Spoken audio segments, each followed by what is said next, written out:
तरी मला एकटीला सुद्धा खूप भयंकर त्रास झाला आहे. ते सगळे दिवस असे होते ना की मी कोणाशी ते शेअर नव्हते करू शकत, कोणाला सांगू शकत नव्हते. मी स्वतःमध्येच म्हणजे असा माझा दम घुटत होता की कारण मी माझ्या लाईफमध्ये ना माझ्या घरच्यांपासून कधीच काय लपवलं.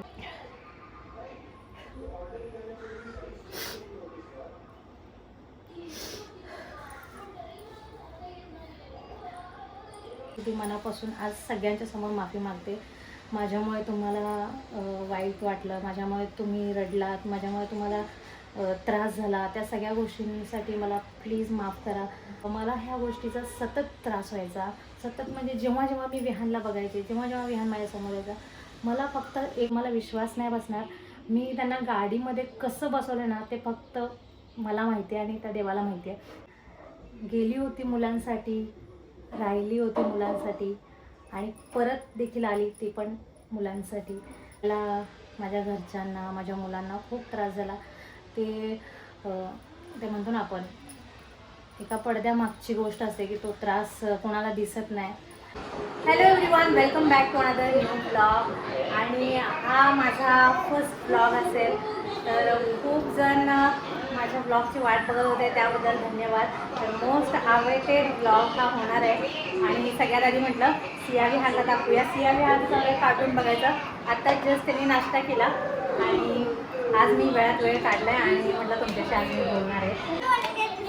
कसे आहात तुम्ही? म्हण विहान विहान विहान, गुड मॉर्निंग. कसे आहात तुम्ही? तुम्ही छान आहात ना? मी छान आहे. इकडे इकडे बघून बोलायचं, मी छान आहे, मी छान आहे. मला तुम्हा सर्वांची खूप आठवण येते. चला आता खेळा काय? हां, आता तुम्ही कार्टून बघा. हां, मी थोडंसं आपल्या फॅमिलीशी बोलून येते. हां, तर सगळ्यात आधी तर मी तुम्हा सगळ्यांना खूप खूप मनापासून धन्यवाद देते की तुम्ही मला वेळ दिला. आज इथे येऊन बरेच दिवस झाले पण मला व्लॉग करायला वेळ नव्हता मिळाला. सो मी तुम्हाला बोलली होती की मला थोडासा वेळ द्या आणि मी नक्कीच तुमच्याशी इंटरॅक्ट होणार आहे. तर थँक्यू सो मच इतका म्हणजे वेट करण्यासाठी आणि मला वेळ देण्यासाठी आणि तुमच्या कमेंट्सच्या थ्रू इतकं प्रेमाचा वर्षाव करण्यासाठी खरंच खूप धन्यवाद. तर जसं की मी म्हटलं की हा व्लॉग एक मोस्ट अवेटेड व्लॉग होणार आहे. आणि आज ना बरेच दिवस झाले मी विचार करत होते व्लॉग करायचा पण ना काय होतच नव्हतं. कामं संपायचीच नाहीत, दुपार व्हायची. मग परत तिथून पुढं मुलांची बाकीचे कामं आहेत, त्यात सगळ्यात वेळ जायचा कामामध्ये. थोडंसं सेट व्हायला, सगळं सामान वगैरे सेट करायला, तरी तसा मी भरपूर वेळ घेतला. पण आज मी म्हटलं आज at any cost me vlog करणार आहे.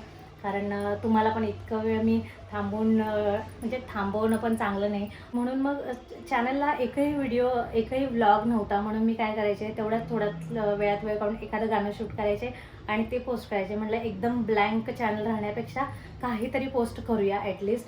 म्हणजे काहीच न पोस्ट करण्यापेक्षा काहीतरी पोस्ट केलेलं बरं. म्हणून मी एकदम रँडमली असं एखादं गाणं शूट करायचे आणि मी पोस्ट करायची. कारण खूप दिवस झालं शूट पण नाही केलेला मी. जुने व्हिडिओज आहेत तर ते पण मला पोस्ट करायला वेळ नाही. मग म्हणून कसं म्हटलं काहीच न पोस्ट करण्यापेक्षा ॲटलिस्ट गाणी तरी पोस्ट करूया. म्हणून मी गाणे पोस्ट करत होते. तर बऱ्याचशा कमेंट अशा होत्या की ताई तू कुठं गेली आहेस. सो त्या प्रश्नाचंच उत्तर आधी मी देते. तर मी माझ्या सासरी आलेली आहे आणि अचानक कसं काय ते सगळं बोलतेच मी. तर परवा मी एक व्हिडिओ पोस्ट केला होता ट्रेनमधला, लोकल ट्रेनमधला. आणि तो व्हिडिओ बघून बऱ्याच जणांनी एकदम करेक्ट गेस केलेला आहे. आता लोकल ट्रेन म्हटल्यावर ऑब्व्हियसली मुंबई, त्यामुळे सगळ्यांनी बऱ्याचशा नाही, ऑलमोस्ट सगळ्याच लोकांनी एकदम करेक्ट गेस केलं आहे. तर हा मी मुंबईमध्ये आहे आणि माझं सासर मुंबई आहे. सो मी मुंबईमध्ये आहे. बाहेरचा आवाज येतो, मी दरवाजा बंद करते. तर आय होप तुम्हाला तुमच्या पहिल्या प्रश्नाचं उत्तर मिळालं असेल की मी कुठे आहे. मी आहे माझ्या सासरी आणि माझं सासर आहे मुंबई.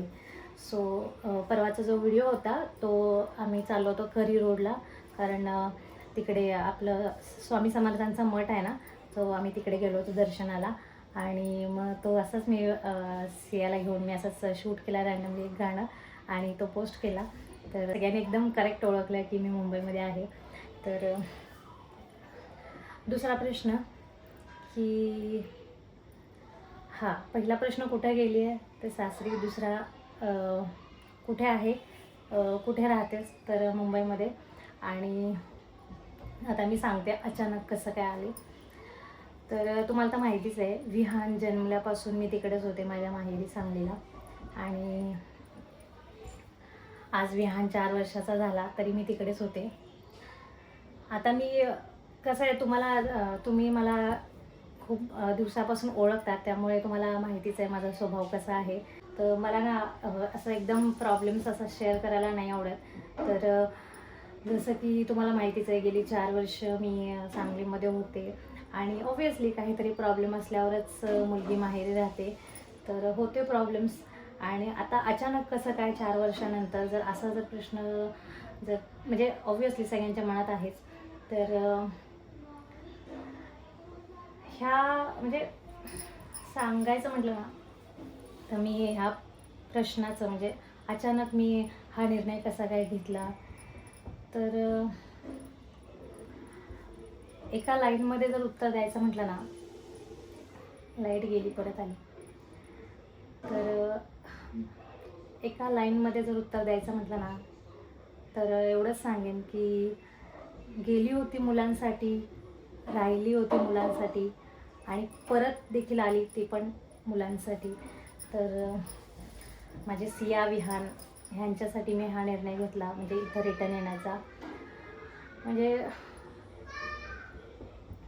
खरं तर हे अचानक नाही, वर्षभर ते सगळं सिनेरिओ चालूच होता आणि बऱ्याचशा गोष्टी झाल्या ज्या म्हणजे शेअर आता मला नाही करता येणार ते. पण ते पण मी जे करत होते ना ते सगळं माझ्या मुलांसाठीच. म्हणजे माझ्या लाईफमध्ये मी जे जे काही केलं ना म्हणजे मुलं झाल्यानंतर तर ते फक्त आणि फक्त मुलांसाठीच. आणि जे काही समजा ज्या काही गोष्टी मी पुढे आणल्या किंवा जे काही मी माझ्या आयुष्यात केलं ना ते फक्त मुलांसाठीच केले. त्यामुळे जसे मी म्हटलं ना की एकाच लाईनमध्ये मी उत्तर देऊ शकते की मी गेली होती मुलांसाठी, राहिली होती मुलांसाठी आणि आली पण मुलांसाठी आहे. म्हणजे गेली होती मुलांसाठी आणि आली आहे ते पण मुलांसाठी. तर खूप विचार केला आणि मला पण असं वाटतं ना की एक आई म्हणून की माझ्या मुलांना त्यांच्या बापाचं प्रेम मिळावं. तर त्यांच्या आयुष्यात एक कमी होती म्हणजे सगळ्या गोष्टी होत्या त्यांच्या आयुष्यात. कारण माझी जी माहेरची माणसं आहेत ती इतकी प्रेमळ आहेत की त्यांनी कधीच सिया विहानला त्यांच्या वडिलांची कमी महसूस नाही होऊ दिली. मला म्हणा त्यांनी इतकं प्रेम दिलं मला, माझ्या मुलांना, सगळ्याच लोकांनी, माझ्या घरातले सगळे, माझ्या आई वडील, माझे भाऊ, माझे भावजं, सगळ्यांनीच. मी सगळ्यांचं मनापासून म्हणजे ते म्हणतात की थँक्यू म्हणायचं नसतं आपल्या माणसाला, तरी पण मी थँक्यू म्हणेल की तुम्ही इतकं मला प्रेम दिलं. आणि तुमच्यासारखं माहेर म्हणजे माझ्यासारखं माहेर आणि माझ्या माहेरच्या माणसांसारखी माणसं सगळ्या मुलींना मिळावे. सगळ्या मुलींना असं माहेर मिळावं जे अडीअडचणीला मुलीसाठी उभं राहतात, मुलीला साथ देतात आणि मुलीचा एक आधार बनतात. मग मुलीला सांभाळणं असो. हो मुला, जरा बंद करतोस दरवाजा, पुढं कर. तर तेच परत थोडंसं डिस्कनेक्ट झालं की ते परत लक्षात येत नाही कुठून आपण सुरुवात केली ती. तर एवढंच सांगेल की मी मुलांसाठी गेली होती आणि रिटर्न आली ते पण मुलांसाठी. तर माझ्या माहेरच्या माणसाने मला खूप साथ दिली, खूप सपोर्ट केला, खूप माझ्या अडीअडचणीला उभे राहिले. माझंच नाही तर माझ्या मुलांचंही त्यांनी स्वतःच्या मुलांसारखं केलं. माझ्या भावांनी कधीच माझ्या सिया विहानला वडिलांचं प्रेमाची कमी महसूस नाही होऊ दिली. इतकं प्रेम म्हणजे मी शब्दात नाही व्यक्त करू शकत की माझ्या माहेरच्या माणसाने मला इतकं प्रेम दिलं आहे. मी 4 वर्ष होती पण कधी कोणी असं नाही वागले की मला त्रास होईल किंवा मी हर्ट होईल. त्यांनी नेहमी पावलाला माझ्या मुलांचा विचार केला की दीदीला हर्ट नको व्हायला, दीदीला वाईट नको वाटायला, मुलांना वाईट नको वाटायला. ह्या गोष्टीची त्यांनी पावलोपावली म्हणजे काळजी घेतली आणि आम्हा तिघांना इतकं आनंदी त्यांनी ठेवलं होतं ना की तुम्हाला व्हिडिओच्या थ्रू समजतच असेल. त्याबद्दल काही वादच नाही. तर मी एवढंच म्हणेल की माझ्या माहेरच्या माणसांसारखी माणसं सगळ्या मुलींना मिळावीत, जेणेकरून ज्या ज्या मुली अडचणीत आहेत त्यांना साथ मिळावी आणि त्यांच्यासोबत असावीत. तर दुसरी गोष्ट तर सांगायचं म्हटलं तर माझ्या माहेरी माझ्या मुलांना सगळं काही होतं. म्हणजे बघा, खाणं पिणं, कपडा लत्ता, दवाखाना, सगळ्या गोष्टी माझ्या घरच्यांनी केल्या विदाऊट एनी एक्सपेक्टेशन्स. 0 एक्सपेक्टेशनमध्ये त्यांनी सगळ्या गोष्टी केल्या. माझंच नाही तर माझ्या मुलांचं सुद्धा त्यांनी सगळं केलं. म्हणजे मी इथं आली जरी नसती ना तरी माझ्या मुलांना कुठल्या गोष्टीची कमी पडली नसती. माझ्या घरच्यांनी कधी कुठली गोष्टीची कमी नसती पडू दिली. पण तरी आपल्याला वाटतं ना की एक मुलगी म्हणून की माझाही संसार असावा आणि सगळ्याच गोष्टी. कारण आपण लग्न करतो तर कुठले तरी स्वप्न आपल्या डोळ्यामध्ये कुठली ना कुठली स्वप्न असतात त्या लग्नाला धरून, आणि म्हणूनच आपण लग्न करतो. आपण असंच करायला म्हणून लग्न करत नाही. तर माझी ती स्वप्न होती. पण अनफॉर्च्युनेटली गेल्या काही वर्षांमध्ये आले प्रॉब्लेम्स, झाले काही. त्या प्रॉब्लेम्समुळे माणूस एखादे डिसिजन्स घ्यायला भाग पडतो. तर मी माझ्या माहेरी राहिली होती आणि आज आता रिटर्न आली आहे ती फक्त आणि फक्त माझ्या मुलांसाठी. म्हणजे मी जरी तिकडे राहायची तरी मला हे सतत वाटायचं की माझाही सुखाचा संसार असावा, आणि त्या दृष्टीने मी घेतल्या स्टेप्स. काही चुकीच्या असतील, काही बरोबर असतील, पण ॲट दी एंड माझं एकच इंटेन्शन होतं, एकच माझा हेतू होता की माझा संसार बसावा, एवढंच इंटेन्शन होतं. तर बराच त्रास झाला मला हा डिसिजन घ्यायला. मला, माझ्या घरच्यांना, माझ्या मुलांना खूप त्रास झाला. ते म्हणतो ना आपण, एका पडद्यामागची गोष्ट असते की तो त्रास कोणाला दिसत नाही, पण खूप त्रास झाला. आणि माझं जाऊ दे, पण मी खरंच माझ्या मुलांची आणि माझ्या माहेरच्या माणसांची अगदी मनापासून आज सगळ्यांच्या समोर माफी मागते. माझ्यामुळे तुम्हाला वाईट वाटलं, माझ्यामुळे तुम्ही रडलात, माझ्यामुळे तुम्हाला त्रास झाला, त्या सगळ्या गोष्टींसाठी मला प्लीज माफ करा. पण मी पण हतबल होते या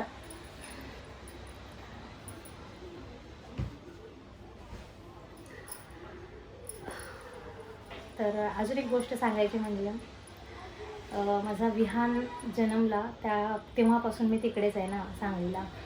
तर त्याला त्याचे वडील माहीत नव्हते. मग मला ह्या गोष्टीचा सतत त्रास व्हायचा. सतत म्हणजे जेव्हा जेव्हा मी विहानला बघायचे, जेव्हा जेव्हा विहान माझ्यासमोर यायचा, मला फक्त एकच गोष्ट दिसायची की माझ्या मुलाला त्याचा बाप नाही माहिती, माझ्या मुलाला त्याचं वडील नाही माहिती. ह्या गोष्टीचा मला खूप त्रास व्हायचा. म्हणजे आता ही गोष्ट पटो या म्हणजे काही लोकांना पटेल ना पटेल माहीत नाही, पण जी माझी आपली माणसं आहे, म्हणजे तुम्ही जे माझ्यावर इतकं प्रेम करता त्यांना नक्कीच ही गोष्ट पटेल. आणि म्हणूनच मी ही शेअर करते तुमच्याशी.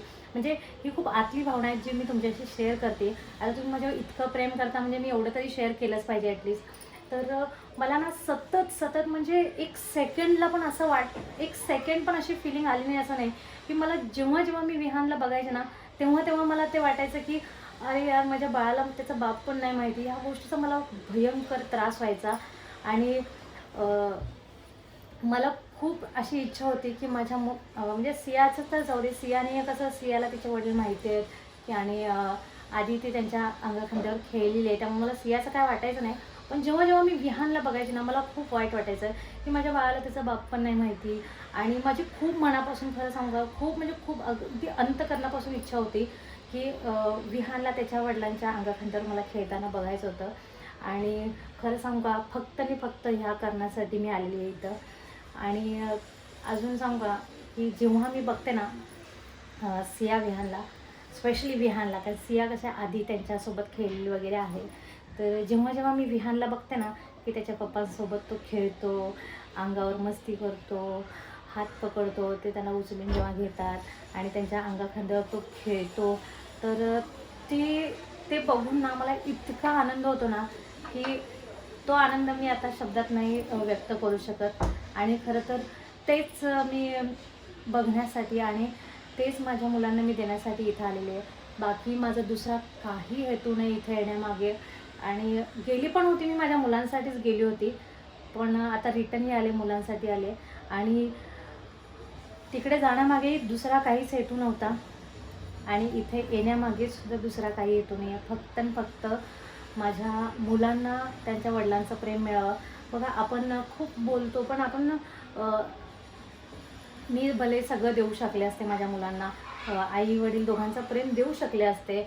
असं काही नाही की एक आई सगळं काही करू शकते.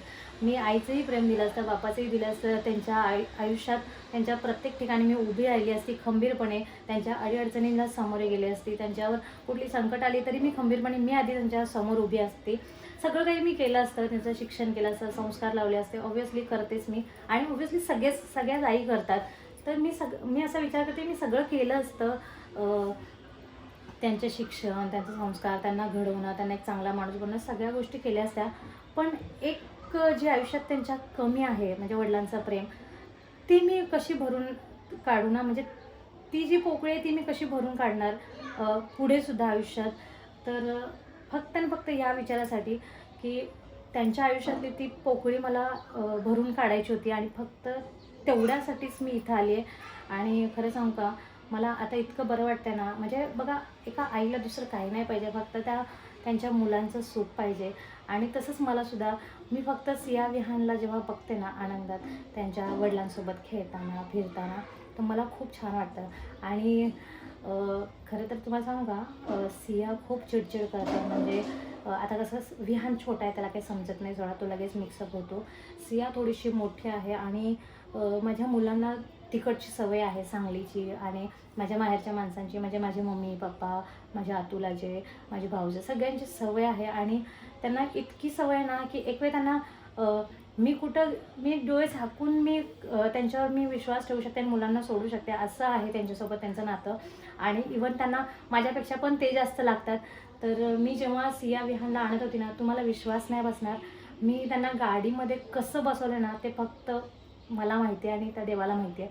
आणि इतकी रडारड चालू होती, इतकी सिया रडायची. आणि सियाला बघून विहान पण इतकं रडत होता. मला बोलायची, सिया मम्मा प्लीज प्लीज नको घेऊन जाऊ आम्हाला, मम्मा प्लीज. आणि सियाला ते कळत होतं की आम्ही इकडे येणार आहे, आणि त्यामुळे ती असं इतकं बोलायची ना, मम्मा प्लीज प्लीज नको घेऊन जाऊ ना, प्लीज आम्हाला इथेच राहायचं आहे.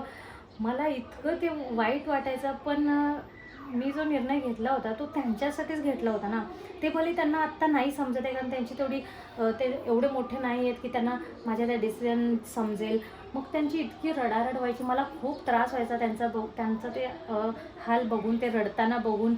आणि मम्मा प्लीज नको ना, मला नाही जायचं, इतकं ती रडली. मला ती, आणि तिचं बघून विहान पण, मला खूप त्रास झाला. पण मी दगड ठेवला माझ्या मनावर आणि त्यांना गाडीत बसवले. ते फक्त देवाला माहिती आहे की इतकं रडत असताना मूल आपण त्यांना जबरदस्ती आपलं गाडीमध्ये बसवतो आणि घेऊन जातो आहे. अर्थात ते त्यांच्या चांगल्यासाठीच मी करत होते, पण ॲट दॅट मोमेंट ते खूप भयंकर होतं. आणि मी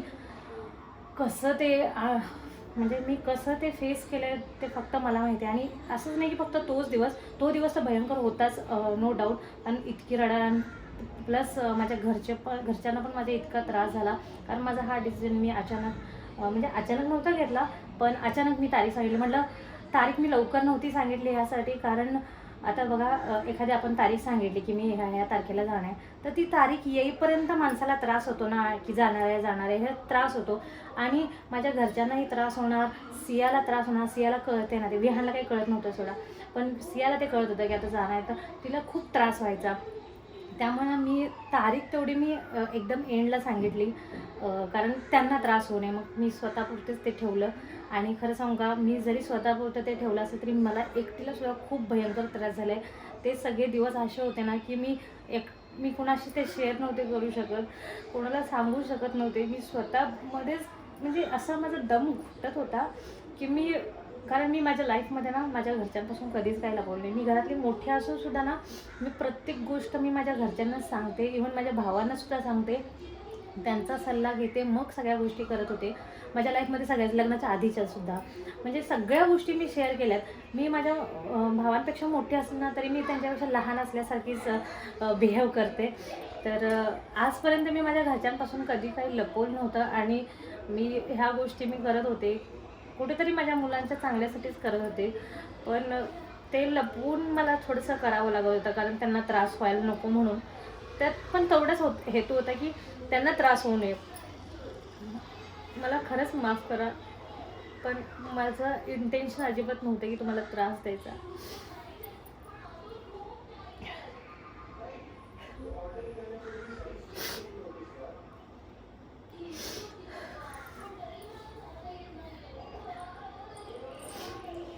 त्या दिवशी इतका त्रास झाला ना की कसं माझ्या मी मुलांना गाडीत बसवलं ते मला माहिती आहे आज.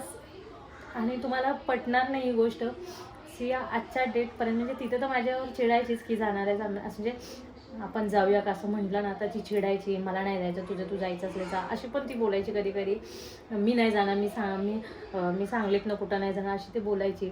आणि तुम्हाला ही गोष्ट पटणार नाही की आज इथं जरी आले, आता 15-20 दिवस होत आले, तर आजसुद्धा सिया माझ्यावर इतकी चिडते. म्हणजे ती जरा मोठी आहे ना, तिला आठवण येते आईची, बाबाची, मामांची, सगळ्यांचीच आठवण येते. आणि त्यामुळे ना ती अशी मध्येच रडते, दंगा करते, ओरडते.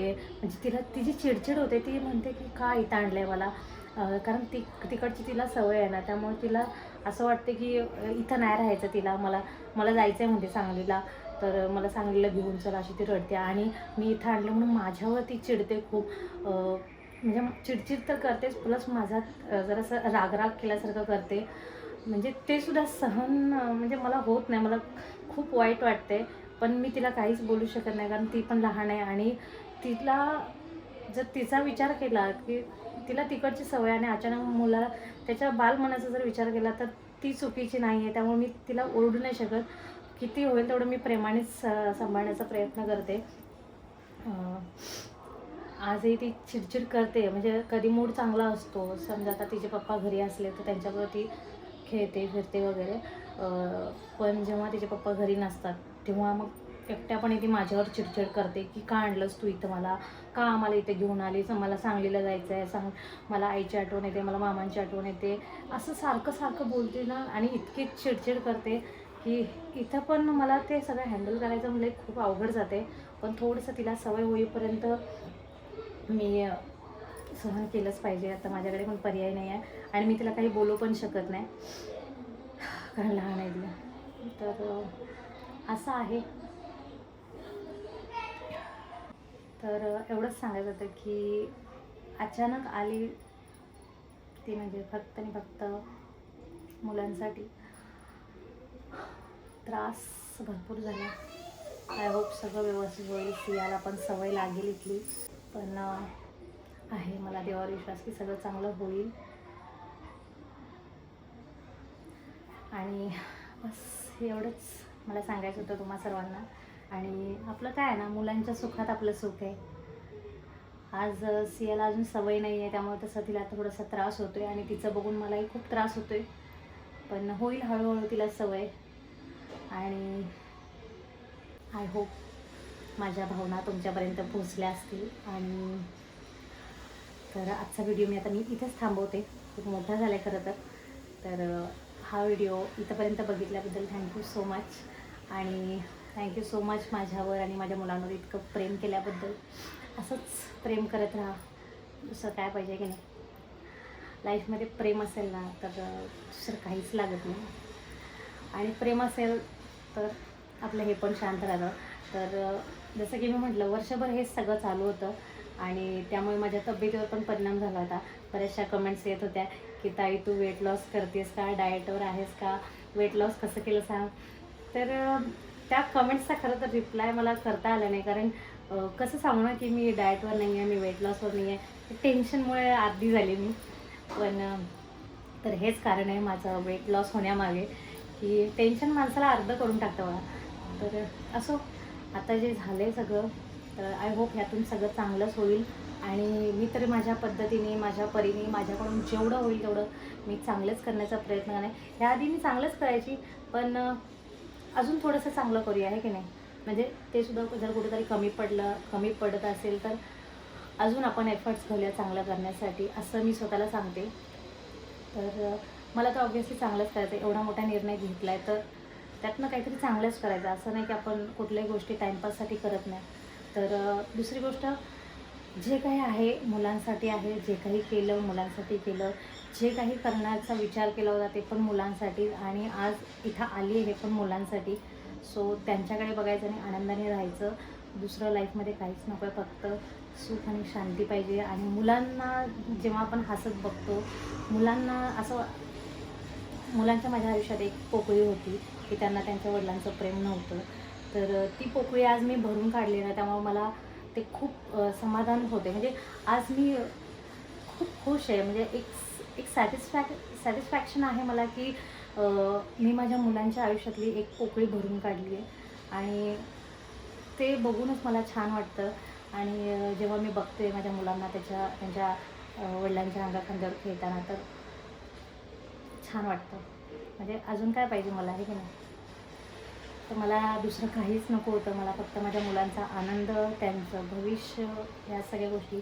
असं नाही की तिथं काही झालं नसतं, पण ही जे पोकळी होती वडिलांच्या प्रेमाची, ती मी भरून काढली आणि त्या गोष्टीचं मला छान वाटते. बस आता फक्त छान राहायचं आहे, सगळं चांगलं करायचं आहे. आणि अजून माझ्याकडून होईल तेवढं मी 100% नाही, 101% देण्याचा प्रयत्न करेल की सगळं चांगलं व्हावं. आणि माझ्या मुलांच्या आनंदातच माझा आनंद आहे. बस चला, तर आय होप माझ्या भावना तुमच्यापर्यंत पोहोचल्या असतील. आजचा हा व्हिडिओ मी इथेच एंड करते, खूप मोठा झाला आहे. तर थँक्यू सो मच इथंपर्यंत व्हिडिओ बघितल्याबद्दल. तर आत्तापर्यंत कसा मला हा व्हिडिओ शूट करायचा होता, आणि हा व्हिडिओ पोस्ट केल्याशिवाय मला दुसरे ब्लॉग्स पोस्ट करता येत नव्हते, त्यामुळे मी ब्लॉग शूट केला नाही. तर आता इथून पुढे रोज नवीन नवीन ब्लॉग्स येतील. आणि तर व्लॉग्स असेच बघत राहा नक्की. आणि हा व्हिडिओ एवढा मोठा असून इतकं शेवटपर्यंत बघितल्याबद्दल थँक्यू सो मच. चला तर भेटूया नेक्स्ट व्हिडिओमध्ये. Bye bye.